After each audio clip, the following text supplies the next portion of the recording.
Bismillahirrahmanirrahim. Today we will discuss what is a limit, what is the necessity of a limit, why we use a limit. First of all, we will discuss about definition of a limit. Let if we have a function y is equal to f of x, and when the value of x is approaching to a certain number a, then we find the value of function, then this value of function is called limit of function. Then this value is called limit of function. अब first of all हम देखेंगे कि ये जो limit of function है ये क्या है। अभी हमने बात की है कि जब हमारे पास कोई एक फंक्शन हो, उसमें एक इंडिपेंडेंट वेरिएबल होता है और एक डिपेंडेंट वेरिएबल होता है। हम इस तरह करते हैं कि हमारे पास जो इंडिपेंडेंट वेरिएबल होता है उसकी हम इस तरह वैल्यू पुट करते हैं कि कोई खास नंबर को अप्रोच कर रहा होता है। यहाँ मैं वर्ड यूज कर रहा हूँ कि वो अप्रोच कर रहा होता है एक सर्टेन नंबर को। फॉर एग्जाम्पल ये हमारे पास फंक्शन है y is equal to F of X. ये हमारे पास एक फंक्शन है y is equal to F of X. यहाँ पर x जो है वो क्या है, हमारे पास इंडिपेंडेंट वेरिएबल है और जो y है वो हमारे पास है डिपेंडेंट वेरिएबल। अब जब हम x की कुछ एक खास वैल्यू पुट करेंगे, उसके ऊपर जो y की वैल्यू आएगी उसी को हम बोलते हैं limit of a function. For example हमारे पास ये एक फंक्शन है y is equal to X square, तो ये फंक्शन हमारे पास बन जाएगा y F of X is equal to X square. अब ये इसका हमारे पास ग्राफ है। फॉर एग्जाम्पल हम यहाँ पर x की वैल्यू पुट करते हैं, x इज इक्वल टू 1, तो हमारे पास f ऑफ x की वैल्यू हमारे पास क्या आ जाएगी 1। फिर हम x पुट करते हैं 2, तो हमारे पास f ऑफ x की जो वैल्यू आएगी वो क्या आएगी 4 आएगी। अब यहाँ पॉइंट हमारे पास x इज इक्वल टू 1 है, यहाँ पर जो y की वैल्यू आ रही वो भी क्या है 1। फिर हमारे पास x इज इक्वल टू हमारे पास 2 है, x इज इक्वल टू 2, तो यहाँ पर जो y की वैल्यू आ रही है वो क्या है 4। y की वैल्यू क्या आ रही है 4। अब देखें हमारे पास ये x एक्सिस है, ये y एक्सिस है। यहाँ पर इंडिपेंडेंट वेरिएबल की वैल्यूज हैं और यहाँ पर डिपेंडेंट वेरिएबल्स की वैल्यू। यहाँ पर किसी भी पॉइंट के ऊपर जब हम x की वैल्यू पुट करेंगे हमारे पास y की कुछ ना कुछ वैल्यू जरूर आएगी। अब जब हमने इन दो पॉइंट्स के बीच, फॉर एग्जाम्पल हम कहते हैं कि हम कोई यहाँ पर एक पॉइंट ये ले लेते हैं, ये पॉइंट हम कंसीडर करते हैं। अब जब ये पॉइंट हमने कंसीडर किया, हमने कहा कि y is equal to X square, तो जब हमने x की वैल्यू क्या पुट की 1, तो हमारे पास y की वैल्यू क्या आई 1। जब 2 पुट की तो y की वैल्यू क्या आई 4। अब हम कहते हैं कि ये जो पॉइंट आ रहा है x इज इक्वल टू, इससे हम स्मॉल चेंज क्या करेंगे, स्मॉल चेंज लाएंगे, मतलब इससे बिफोर द 2 हम कोई x की वैल्यू यूज करेंगे। जस्ट थोड़ा सा हमने क्या करना है कि x की जो वैल्यू है 2 से पहले वाली, अब 2 से पहले वाली बहुत सारी वैल्यूज हो सकती हैं। फॉर एग्जांपल 2 से पहले हमारे पास हो सकता है 1.998, 1.999, वेरी वेरी क्लोज वैल्यू हमने लेनी है। जस्ट हमने क्या करना है 2 के ऊपर हमने कहा कि फंक्शन की जो वैल्यू हमारे पास आ रही है वो हमारे पास आ रही है 4। अब जस्ट हमने 2 से थोड़ा सा पहले वाली वैल्यू लेनी है। अब वो क्या वैल्यू हो सकती है, वो 1.998 हो सकती है, 1.999, 1.97, कुछ भी वैल्यू हो सकती है। हम देखेंगे कि यहाँ पर जो फंक्शन की वैल्यू हमारे पास आएगी f ऑफ x, वो आ जाएगी 3.999। अब हमने क्या किया, हमने कहा कि हम इस वैल्यू, इसके ऊपर हम वैल्यू पुट करते हैं कि अभी तो हमने 2 के बड़े क्लोज वैल्यू पुट की, जब हमने 2 पुट की फिर हमारे पास क्या आ गया, फंक्शन 4 आ गया। अब ये हमारे पास वैल्यूज हैं, ये x की वैल्यूज और ये f ऑफ x की वैल्यू। अब हमने 1 पुट की, 2 पुट की, इससे थोड़ी कम पुट की, इससे थोड़ी ज़्यादा पुट की, हम क्या ऑब्जर्व करेंगे, हम ये ऑब्जर्व करेंगे कि जब x की वैल्यू 1 पुट कर रहे थे f ऑफ x की वैल्यू भी हमारे पास 1 आ रही थी। जब हमने इसकी वैल्यू 1.99 पुट की तो हमारे पास इसकी वैल्यू आ रही है 3.99। जब 2 पुट की तो हमारे पास क्या आ रही है 4। जब 2 से स्मॉल इंक्रीज करेंगे, स्मॉल उसके अंदर क्या करेंगे, इंक्रीमेंट लगाएंगे, यानी 2 से थोड़ी सी वैल्यू हमने आगे वाली पुट करनी। अब आगे वाली वैल्यू क्या हो सकती है, 2.0001 हो सकती है, 2.001 हो सकती है, 2.00009 हो सकती है, कोई भी वैल्यू आ सकती है। यहाँ पर जो वैल्यू फंक्शन की वैल्यू आएगी वो फिर क्या आएगी 4.001, ऐसे कुछ ना कुछ वैल्यू आएगी।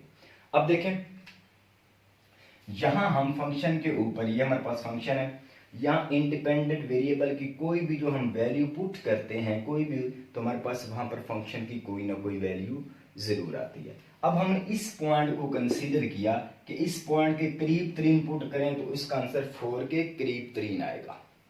वो हम बिफोर पुट करें या आफ्टर पुट करेंगे, एक्स की वैल्यू 2 से पहले वाली पुट करें या बाद वाली पुट करें, हमारे पास जो रिजल्ट आएगा, हमारे पास जो आंसर आएगा, जो वैल्यू ऑफ द फंक्शन आएगी वो क्या आएगी 4 के करीब आएगी।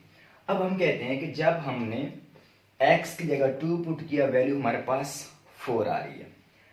1 से स्मॉल चेंज पहले वाली वैल्यू हमने की, हमने 2 से पहले हमने थोड़ी सी पहले वाली वैल्यू पुट की, फिर भी हमारे पास जो आंसर आ रहा है वो 4 के करीब 3 आ रहा है।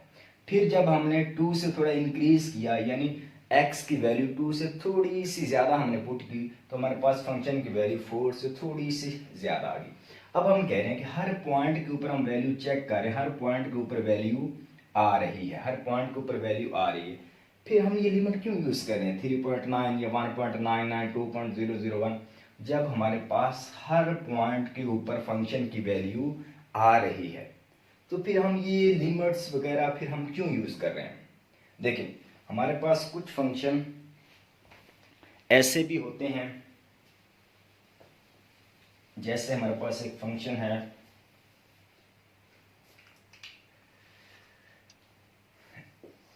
f of x is equal to x square minus 4 अगर x minus 2। अब ये हमारे पास फंक्शन है।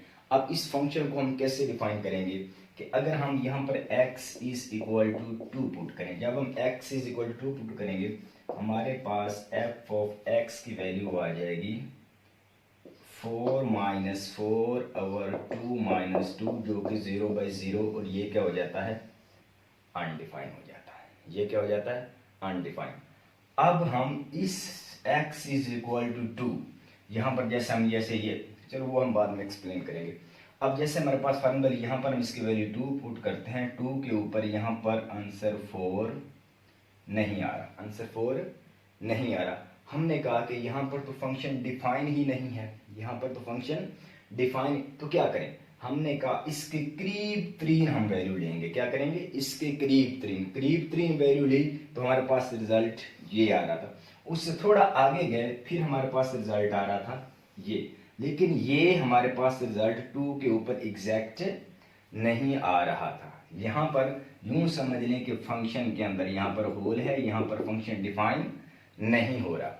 तो जब हमारे पास ऐसा पॉइंट आया कि जिसके ऊपर फंक्शन हमारे पास डिफाइन नहीं आया, हमने कहा भाई हम एग्जैक्ट ये 4 तो नहीं फाइंड कर सकते, x के ऊपर एग्जैक्ट 4 तो हम फाइंड नहीं कर सकते।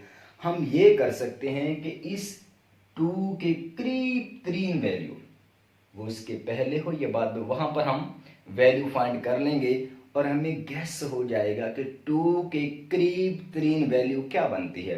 तो 2 के करीब 3 वैल्यू क्या बनती है 4।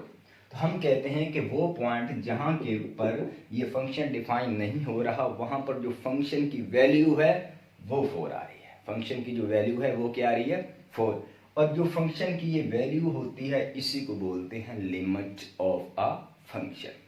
जैसे हम छोटी क्लासेस में पढ़ के आए हैं कि वैल्यू ऑफ अलजेब्रिक एक्सप्रेशन या वैल्यू ऑफ पोलिनोमियल, जैसे हमारे पास for example y is equal to 2x plus y over y, ये हम पुट करते हैं कि x इज इक्वल टू 1 और y इज इक्वल टू 2। तो अब यहाँ कोई भी एक फंक्शन आप ले लें एफ ऑफ एक्स, तो अब वो क्या आएगा हमारे पास 2 इंटू 1 प्लस 2/2, तो हमारे पास आएगा 2 प्लस 2/2, तो क्या आ जाएगा 4/2, जो क्या आएगा 2 के इक्वल। अब देखें यहाँ पर ये हमारे पास एक अलजेब्रिक एक्सप्रेशन था या पोलिनोमियल था, इसमें हमने वेरिएबल्स की वैल्यू पुट की तो हमारे पास इसकी वैल्यू आ गई। तो जस्ट हम परेशान होते हैं या डाउटफुल हो जाते हैं कि व्हाट इज लिमिट, लिमिट क्या है? लिमिट कुछ भी नहीं है, लिमिट हमारे पास जो फंक्शन है उसकी एक वैल्यू का नाम है। फंक्शन हमारे पास जो फंक्शन है लिमिट उसकी एक स्पेसिफिक, यूं कह लें स्पेसिफिक वैल्यू का नेम है। अब वो कौन सी वैल्यू है कि जब वो पॉइंट एक्स एक्सिस के ऊपर या यूं कह लें इंडिपेंडेंट या यूं कह लें वो वैल्यू जो हम ऐसे इनपुट करते हैं, तो ऐसे इनपुट जो हम वैल्यूज पुट करते हैं उसके ऊपर कोई ना कोई एक ऐसी वैल्यू आ जाती है, यूं कह लें कि इंडिपेंडेंट वेरिएबल्स की कोई एक ऐसी वैल्यू आ जाती है कि उस वैल्यू के ऊपर हम फंक्शन को डिफाइन नहीं कर पाते। हम कहते हैं कि इसको तो हम डिफाइन नहीं कर पा रहे, अब क्या करें? हम उसके करीब तरीन किसकी वैल्यू लेते हैं? इंडिपेंडेंट वेरिएबल की। अब उस इंडिपेंडेंट वेरिएबल की करीब तरीन वैल्यू के ऊपर हम चेक करते हैं फंक्शन क्या वैल्यू दे रहा है। फंक्शन तो वैल्यू दे रहा है 3.994.001। इससे पता चलता है कि जहां पर फंक्शन डिफाइन नहीं हो रहा वहां पर फंक्शन वैल्यू दे रहा है 4। तो हम कहते हैं ये 4 को हम एक हद मुकर्रर कर दे, लिमिट मुकर्रर कर दे कि इधर से आप फंक्शन पर आएंगे ना तो यहां तक 4 के करीब तरीन आप आ सकते हैं। इधर से आएंगे तो यहां पर क्या करेंगे आप? इस फंक्शन को आप 4 के करीब तरीन आकर डिफाइन कर सकते हैं। अब हमने कहा कि जब हम इधर से मूव करें या इधर से मूव करें, अब इसको कैसे डिफाइन करें? इसको फिर हम बोलते हैं left hand limit and right hand limit. तो यहां से कंसेप्ट आता है लेफ्ट हैंड लिमिट एंड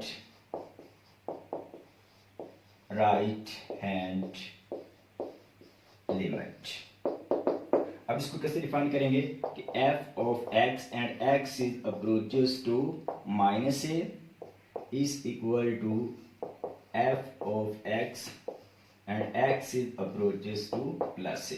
यहां पर देखें कि x इज अप्रोचिंग। सबसे पहले ये हम कहेंगे अप्रोचिंग मीन क्या होता है? अप्रोचिंग मीन होता है किसी भी चीज के करीब तरीन पहुंच जाना, एग्जैक्ट उसके ऊपर नहीं पहुंचना। जहां पर भी लिमिट यूज होती है कि x tends to 2, x tend to 3, x tend to 4, इससे मुराद हरगिज ये नहीं है कि x की वैल्यू हम 2 पुट करेंगे। इससे मुराद हरगिज नहीं है कि हम x की वैल्यू क्या पुट करेंगे? 3 पुट करेंगे। इससे मुराद हरगिज नहीं है कि हम x की वैल्यू 4, ये इसको अप्रोच कर रहा है। ये इसको क्या कर रहा है? अप्रोच कर रहा है। जैसे हम अक्सर यूज कर देते कि del is greater approach to 0, epsilon not approach to 0। अब इससे क्या मुराद? इससे ये मुराद होता है कि जो डेल है इसकी वैल्यू हो सकती है 0.0003, डेल की वैल्यू हो सकती है 0.00000001, स्मॉलेस्ट वैल्यू हो सकती है लेकिन not equal to 0, but not equal to 0. As the values of del and epsilon naught is very small, it goes to close 0 but not exactly 0. That's why we use the term approaching. जहां पर भी हम term approaching की बात करेंगे तब हम कह रहे होंगे कि हम इस नंबर के करीब तरीन जा सकते हैं लेकिन एग्जैक्टली इस नंबर के ऊपर नहीं जा सकते। तो ये होती है अप्रोचिंग। तो अब जब हमने लेफ्ट हैंड और राइट हैंड की बात की, लेफ्ट हैंड से मुराद ये है कि यहाँ पर फंक्शन डिफाइन हो रहा है, यहाँ पर फंक्शन क्या हो रहा है? डिफाइन हो रहा है। अब हमने कहा कि इस पॉइंट के ऊपर फंक्शन डिफाइन नहीं होता। हमने क्या किया कि लेफ्ट से मूव किए, क्योंकि ये एक्स एक्सिस की वैल्यू, यहाँ पर इंडिपेंडेंट वेरिएबल्स की वैल्यू, इसकी वैल्यू हमने पुट करना लेफ्ट हैंड से शुरू करना और फिर इधर से हमने राइट हैंड से शुरू करना। जिस वैल्यू के ऊपर ये फंक्शन डिफाइन नहीं आ रहा, जब हम उसके करीब तरीन जाएंगे तो लेफ्ट वाली साइड से जाएंगे तो लेफ्ट हैंड कहेंगे, राइट से आएंगे तो क्या कहेंगे, राइट हैंड लिमिट बोलेंगे। यहाँ नेगेटिव से मुराद ये नहीं कि ये नंबर नेगेटिव है, यहाँ प्लस से मुराद ये नहीं कि ये नंबर, जस्ट ये साइन बता रहा है कि लिमिट की जो हम जो एक्स एक्सिस के ऊपर एक्स की जो वैल्यू ले रहे हैं उसकी डायरेक्शन क्या है। जस्ट ये क्या बता रहा है, एक डायरेक्शन बता रहा है कि हमने फंक्शन की जो वैल्यू पुट करनी है इस जानिब से आए या इस जानिब से आए, इसके करीब तरीन वैल्यू इसकी क्या बनती है। अब इसकी हमें ज़रूरत क्यों पेश आई, क्योंकि जब हमारे पास ऐसी फॉर्म आने लगी,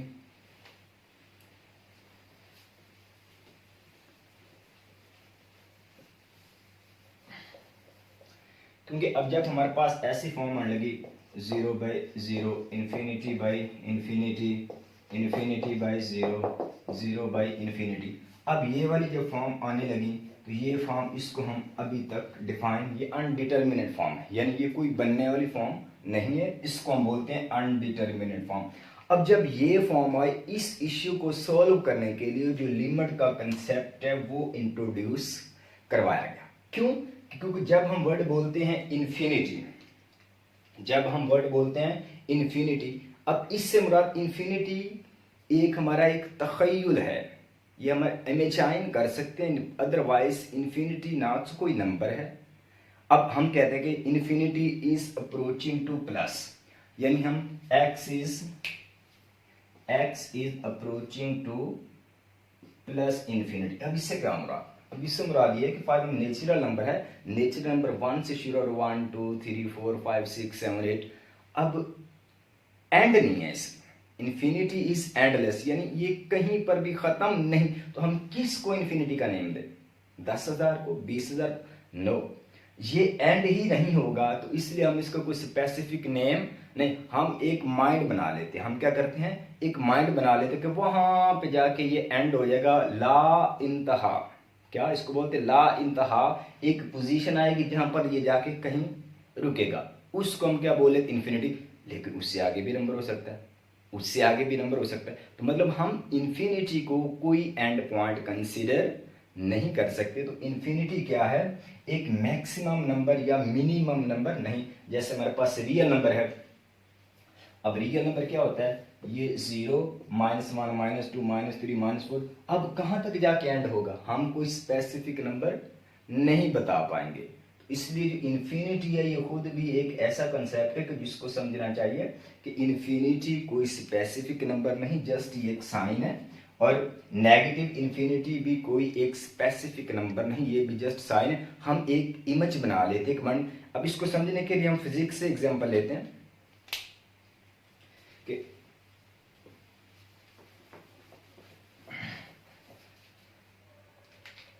कि फॉर एग्जांपल ये हमारे पास कोई इलेक्ट्रिक फील्ड है, ये एक पॉइंट चार्ज है, यहां पर ये इसका क्या है, इलेक्ट्रिक फील्ड। अब ये पॉइंट चार्ज क्या करेगा कि इसके फील्ड में आप कोई भी चार्ज ला के रखेंगे, अगर ये पॉजिटिव चार्ज है, अगर पॉजिटिव चार्ज रखेंगे तो इसको क्या कर देगा, रिपेल।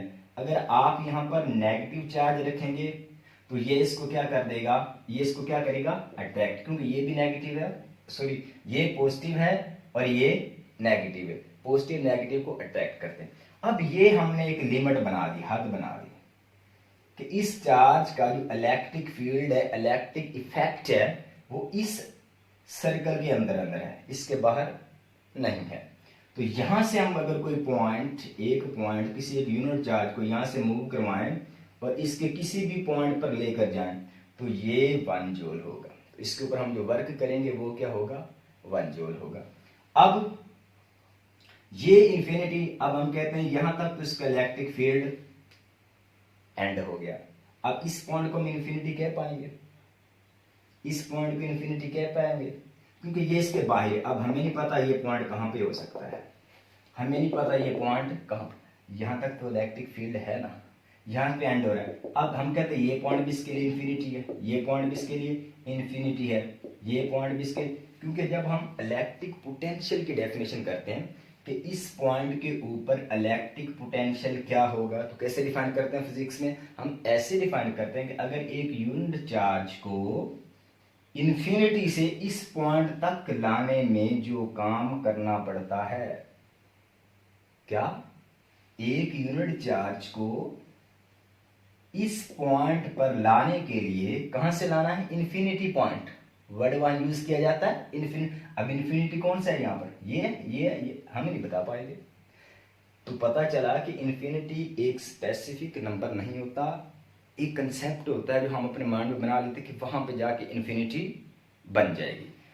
तो जब ये इन्फिनिटी अनडिटरमिनेट फॉर्म आई तो इसलिए फिर हमें क्या जरूरत पेश आई, लिमिट की जरूरत पेश आई। जैसे एक जनरल हम एग्जांपल लेते हैं कि ये हमारे पास एक फंक्शन है, ये फंक्शन की कर्व है। अब ये x की वैल्यू हो, जब हमने x की वैल्यू पुट की a, x की वैल्यू पुट की a मतलब x अप्रोचिंग टू a, तब हमारे पास जो y की वैल्यू मिली है वो हमें मिल रही है n, वो हमें क्या मिल रही है l। तो क्या कहेंगे, f of x as x approach to a then f of x is equal to l। और यहां पर अब देखें, हम कहते हैं कि जब हमारे पास कोई फंक्शन हो और इसके इंडिपेंडेंट वेरिएबल्स की वैल्यू किसी एक नंबर को अप्रोच कर रही हो, तब हम देखेंगे कि डिपेंडेंट वेरिएबल की वैल्यू या फिर टोटल फंक्शन की वैल्यू किस नंबर को अप्रोच कर रही है, वो नंबर कहलाता है लिमिट ऑफ द फंक्शन, वो नंबर कहलाता है लिमिट ऑफ द फंक्शन। जैसे ये फंक्शन है, अब देखें यहां पर हमने x की वैल्यू पुट की, y की कुछ ना कुछ वैल्यू आई, यहां पर जब पुट करेंगे हम a तो यहां पर ये फंक्शन डिफाइन नहीं होगा, फंक्शन डिफाइन नहीं। हमने कहा कि हम क्या करते हैं, a में से थोड़ी कम कर देते हैं, a में से थोड़ी कम कर देते हैं, वो क्या आएगी a माइनस एप्सिलॉन नॉट, वो क्या आएगी a माइनस एप्सिलॉन नॉट। फिर हमने कहा कि हम x की वैल्यू में थोड़ा सा इंक्रीमेंट ले आते हैं, वो आ जाएगी a प्लस एप्सिलॉन नॉट। अब एप्सिलॉन नॉट क्या होता है, हम कहते हैं अप्रोचिंग टू जीरो, यानी जीरो के करीब आ रहा है। जब हमने अप्रोचिंग की बात की तब मैंने इसको एक्सप्लेन किया था कि अप्रोचिंग टू जीरो से मीन ये है कि ये जीरो के एग्जैक्ट जीरो नहीं है, जीरो को बहुत करीब तरीन है। मतलब यहाँ पर a है ना, तो a के करीब तरीन ये एक वैल्यू, ये तो जस्ट हमने डायग्राम में थोड़ा डिस्टेंस डाला है ना कि नजर आ सके, अदरवाइज ये इंतहाई करीब तरीन वैल्यू है।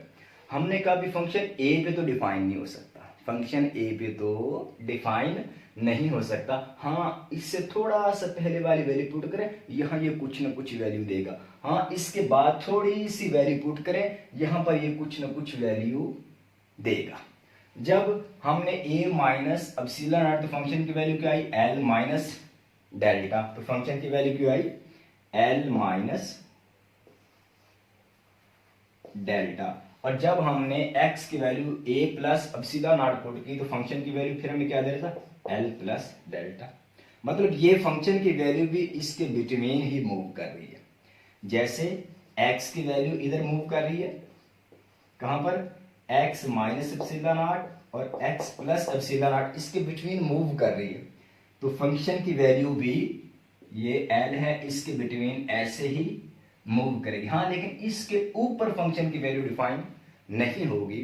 तो इसके करीब तरीन हमने कहा फंक्शन की क्या वैल्यू आ रही है, तो हमने कहा 3.99 या कुछ भी ले लें।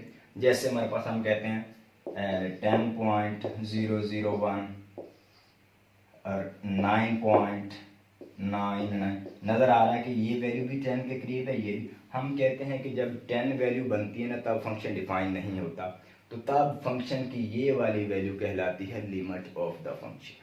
तब ये वाली वैल्यू क्या कहलाती है, लिमिट ऑफ द फंक्शन। अब तो क्यों जरूरत पेश है ये भी हमने बता दिया। कंटिन्यूटी ऑफ फंक्शन भी एक बहुत बड़ा कंसेप्ट है जो हम लिमिट की मदद से ही डिफाइन कर पाएंगे। Otherwise when we concern on the meaning of the definition then we clear everything.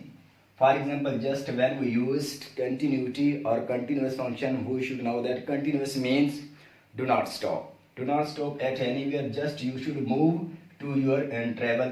That's why this is known as continuous. मतलब continuous हम कब कहते हैं कि जब कुछ चीज़ चलती रहती है। Simply हम चलते रहे, हम मुसलसल चल रहे हैं। Continuity मतलब मुसलसल, हम चल रहे हैं। जहाँ पर हम चल नहीं सकते, हम कहते हैं कि यहाँ से हम फॉर एग्जाम्पल हम चल रहे हैं, कोई रुकावट आ जाती है, हम वहां से तो पास नहीं कर सकते। हाँ, इधर से मूव करके उधर फिर इसके करीब तरीन आ जाते हैं। फॉर एग्जाम्पल, अब इसकी क्या एग्जाम्पल दें?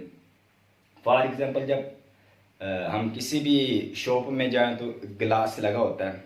अब हम गिलास तोड़ के उसको क्रॉस तो नहीं कर सकते। बाहर वाला बंदा करीब तो नहीं आ सकता ना, जैसे ये फंक्शन हम डिफाइन कर रहे थे ना, बाहर वाला बंदा यहाँ तक तो आ सकता है, इधर वाला यहाँ तक तो आ, लेकिन इसको क्रॉस नहीं कर सकता, इसको क्रॉस नहीं कर सकता। हम कहते हैं ये लिमिट है, हद है, शॉप वाले ने हद लगाई भाई इसको क्रॉस नहीं करना। हाँ, करीब तरीन आके आपस में गुफ्तगू कर लो, जो भी आपकी कन्वर्सेशन है कंप्लीट करें, बट जब आपकी कन्वर्सेशन कंप्लीट हो भाई चले जाए, मेरा शीशा नहीं तोड़ना। तो यही ये लिमिट पॉइंट बताता है, ये लिमिट ऑफ फंक्शन यही बताती है कि भाई यहाँ पर तो फंक्शन को डिफाइन नहीं होने दूंगा, लेकिन वो फंक्शन जिसकी वैल्यू हर जगह डिफाइन हो, वो टूटे ही ना, वो टूटे ही ना, तो उसको बोलते हैं कंटिन्यूअस फंक्शन। और जो टूट जाता है उसको बोलते हैं कि ये कंटिन्यूअस फंक्शन नहीं है। लेकिन ये कंटिन्यूअस और नॉन कंटिन्यूअस एक खुद बहुत बड़ा कंसेप्ट है। यहाँ हमने जस्ट यूज करना था कि लिमिट क्या होता है। कुछ नहीं होता, लिमिट फंक्शन की वैल्यू ही होती है, एक ऐसी वैल्यू जहाँ पर वो डिफाइन नहीं हो रहा होता, हम उसके करीब तरीन वैल्यूज पर उसको डिफाइन कर रहे होते हैं। लेकिन जहाँ पर वो डिफाइन नहीं हो उसका मतलब ये हद है, फंक्शन यहाँ पर आपने नहीं आना, इस हिस्से में नहीं आना, अदरवाइज ये फंक्शन आपको एक्सेप्ट नहीं करेगा। अब लिमिट हमने पढ़ ली, इसके बारे में क्वेश्चन करेंगे, क्वेश्चन भी सॉल्व हो जाएंगे। क्या है लिमिट, क्यों यूज करते हैं हम लिमिट, किस किस फील्ड में हम यूज। फॉर एग्जाम्पल, हमने मोटरवे पे जाना है तो वहाँ लिखा होता है लिमिट है, first track, second track, third track. First track में हम कितना है 110, सेकंड में 120, 30 और लास्ट वाला अनलिमिटेड होता है, उसकी कोई लिमिट नहीं होती कि यहाँ से आपने कितनी स्पीड में जाना है। तो इसी तरह फॉर एग्जाम्पल हम केमिकल रिएक्शन करवाते हैं, केमिस्ट्री में, केमिस्ट्री की बात कर रहा हूँ, Na+Cl, तो हमारे पास क्या बनेगा NaCl। तो अब जब हमारे पास रिवर्सिबल रिएक्शन हो, इरिवर्सिबल रिएक्शन हो, तो ये जो प्रोडक्ट बन जाएगा ना, ये प्रोडक्ट बन एक स्पेसिफिक टाइम के बाद ये रिएक्टर्स मिलेंगे और क्या बना है प्रोडक्ट। तो इसकी एक लिमिट होगी कि यहाँ तक इतना आप बना सकते हैं, इनसे इससे ज्यादा नहीं, इससे कम नहीं, तो उससे आगे आप नहीं जा सकते। तो वहां पर कौन सा कंसेप्ट हम यूज कर रहे हैं, लिमिट का ही कंसेप्ट यूज कर रहे हैं। तो लिमिट क्या है हमारे पास डेली लाइफ में ऐसी बहुत सारी चीजें होती हैं। ये फॉर एग्जांपल एक और एग्जांपल है